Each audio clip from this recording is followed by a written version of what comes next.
ہمارے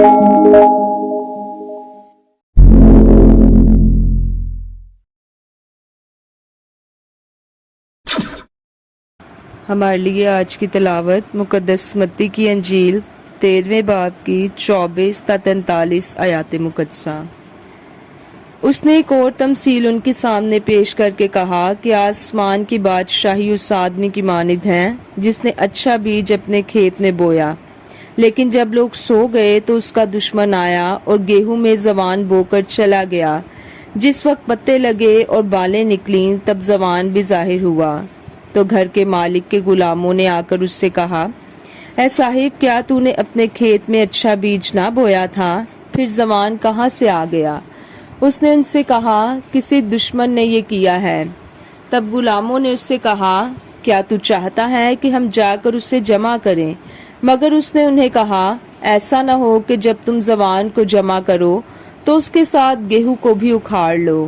کٹائی کے دن تک دونوں کو اکٹھا بڑھنے دو، کہ میں کٹائی کے وقت کاٹنے والوں سے کہہ دوں گا کہ پہلے زوان جمع کر لو اور جلانے کے واسطے اس کے گٹھے باندھ لو، مگر گیہوں میرے کھتے میں جمع کرو۔ اس نے ایک اور تمثیل ان کے سامنے پیش کر کے کہا کہ آسمان کی بادشاہی رائی کے دانے کی مانند ہے، جسے کسی آدمی نے لے کر اپنے کھیت میں بو دیا۔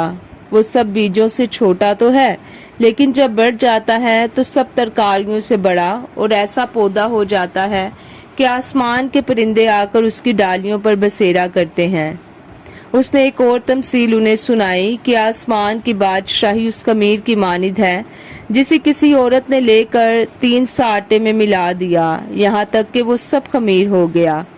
وہ یہ سب باتیں یسوع نے ہجوم سے تمثیلوں میں کہیں اور بلا تمثیل ان سے نہ بولتا تھا، تاکہ جو نبی کی معرفت کہا گیا تھا وہ پورا ہو کہ میں تمثیلوں کے لیے اپنا منہ کھولوں گا، میں بنائے عالم کے اسرار کو ظاہر کروں گا۔ تب وہ ہجوم کو چھوڑ کر گھر میں گیا اور اس کے شاگردوں نے اس کے پاس آ کر کہا کہ کھیت کے زوان کی تمثیل ہمیں سمجھا۔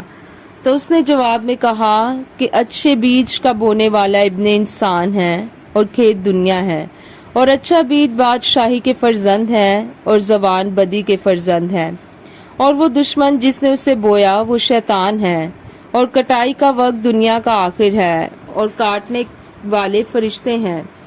پر جس طرح زوان جمع کیا جاتا اور آگ میں جلایا جاتا ہے، ایسا ہی دنیا کے آخر میں ہوگا۔ ابن انسان اپنے فرشتوں کو بھیجے گا اور وہ سب ٹھوکر کھلانے والی چیزوں اور بدکاروں کو اس کی بادشاہی میں سے جمع کریں گے اور انہیں آگ کی بھٹی میں ڈال دیں گے، وہاں رونا اور دانتوں کا بجنا ہوگا۔ تب راست باز اپنے باپ کی بادشاہی میں سورج کی مانند چمکیں گے۔ جس کے کان ہو وہ سن لے۔ پاک کلام کے پڑھے اور سنے جانے پر خداوند کی خاص برکت ہو۔ خداوند کا شکر ہو۔ باپ اور بیٹے اور روح القدس کے نام سے آمین۔ مسیح میں میرے عزیز بھائیوں اور بہنوں، ایرک سلویسٹر سال کے دوران 16ویں اتوار کی پاک لتوریہ کی تلاوتوں پر دھیان و گیان کے ساتھ آپ کی خدمت میں حاضر ہے۔ عزیز ایماندارو، آج کی تلاوتیں خدا کے رحیم شفیق ہونے کو اجاگر کرتی اور اچھائی اور برائی کے فرق کو واضح کرتی ہیں۔ آج کی پہلی تلاوت حکمت کی کتاب کے 12ویں باب سے ہے۔ خدا مہربان ہے اور اس کی شفقت سب کے لیے ہے۔ اس کا سورج راست اور ناراست دونوں پر طلوع ہوتا ہے۔ وہ اپنی قوت ان پر بھی ظاہر کرتا ہے جو اس پر یقین نہیں رکھتے۔ وہ انسان کو توبہ کرنے اور اس کی طرف رجوع لانے کا بھی موقع فراہم کرتا ہے۔ وہ سب کا خالق اور مالک ہے اور وہ سب پر اپنی نظر شفقت کرتا ہے۔ وہ قوی ہے اور بڑی نرمی سے انصاف کرتا ہے۔ وہ بااختیار ہے پھر بھی صابر ہے۔ آج کی دوسری تلاوت مقدس پالوس رسول کے رومیو کے نام خط کے 8ویں باب سے لی گئی ہے، جہاں مقدس پالوس رسول رومیو کی کلیسیا کو خط لکھتے ہوئے یہ واضح کرتا ہے کہ روح ہماری کمزوری میں مدد کرتا ہے۔ روح ہمارے باطن سے واقف ہوتا ہے۔ وہ خدا کی رضا کے مطابق مقدسین کے لیے شفاعت کرتا ہے، اور وہ ناقابل بیان آہیں بھر بھر کر خدا باپ سے ہمارے لیے سفارش کرتا ہے۔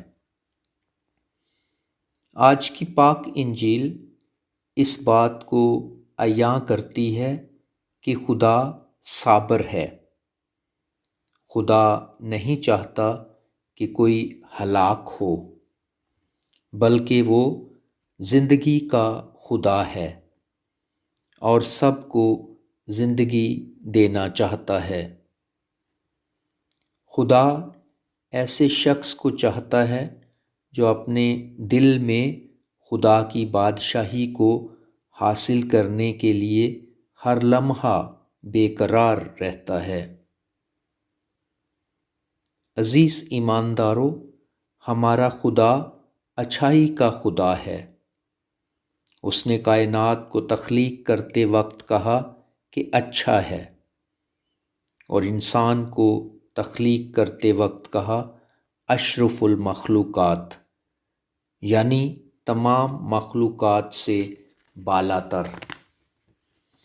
لیکن انسان نے خدا کی نافرمانی کر کے اپنا اعلیٰ اور اچھا ہونے کا مقام کھو دیا، اور دیگر بے شمار برائیاں اس کی زندگی کا حصہ بن گئیں۔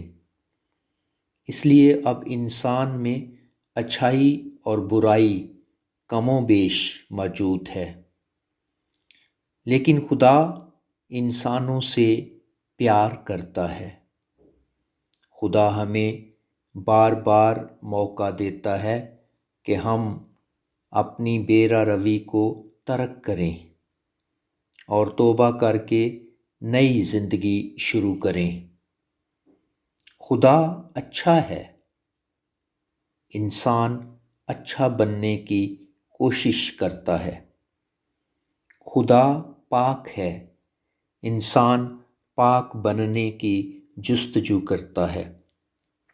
خدا محبت ہے، انسان بھی محبت کی خوبی کو اپنانے کی تگ و دو کرتا ہے۔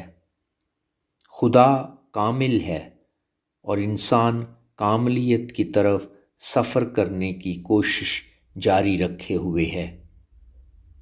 آئیں آج کی پاک انجیل میں درج تماثیل پر غور و فکر کرتے ہیں، جہاں ان زوان کو برائی سے تشبیہ دی گئی ہے۔ یہ زوان یعنی برائی، کمی، کمزوری ہر شخص کی زندگی میں کسی نہ کسی شکل میں موجود ہے۔ خدا داد صلاحیت، اختیار اور دولت کا ناجائز استعمال بھی زوان کے زمرے میں آتا ہے۔ زوان کا پودا بھی گیہوں کے پودا سے مماثلت رکھتا ہے۔ جب یہ دونوں زمین کے اندر چھپے ہوتے ہیں کسی کو علم نہیں ہوتا، لیکن جب بڑھنے اور پتے نکالنے کے عمل سے گزرتے اور پروان چڑھتے ہیں تو پھر پتہ چلتا ہے۔ ایسا ہی انسانوں میں ہے، جب وہ راز نہیں رکھتے یا جب اپنے الفاظ اور حرکات و سکنات سے اس کو ظاہر کرتے ہیں۔ خدا چاہتا ہے کہ بدی، کمزوری اور تمام بری علتوں کو ہم خیر بات کہہ کر دوبارہ سے اپنے اچھے مقام کو حاصل کریں۔ اس کے ساتھ ہی گیہوں اچھائی کی ترجمانی کرتا ہے۔ گیہوں انسانوں کی خوراک کا حصہ ہے۔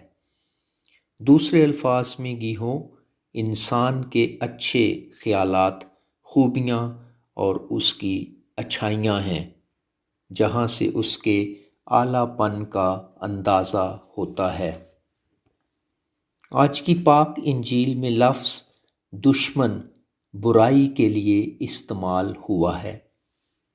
یہ دشمن ہماری بے روی، بری باتیں، غلط تعلیم، تکبر اور میڈیا کا غلط استعمال ہے، جس سے انسان میں نفرت، لالچ، گھمنڈ، جھوٹ اور بے شمار برائیاں پیدا ہو جاتی ہیں۔ باہر کا دشمن ہماری روحانی زندگی کو تباہ و برباد کر دیتا ہے۔ آئیں آج کی تلاوتوں کی روشنی میں اپنے خیالات، باتوں، کاموں، رویوں، گفتگو اور کردار پر دھیان دیں۔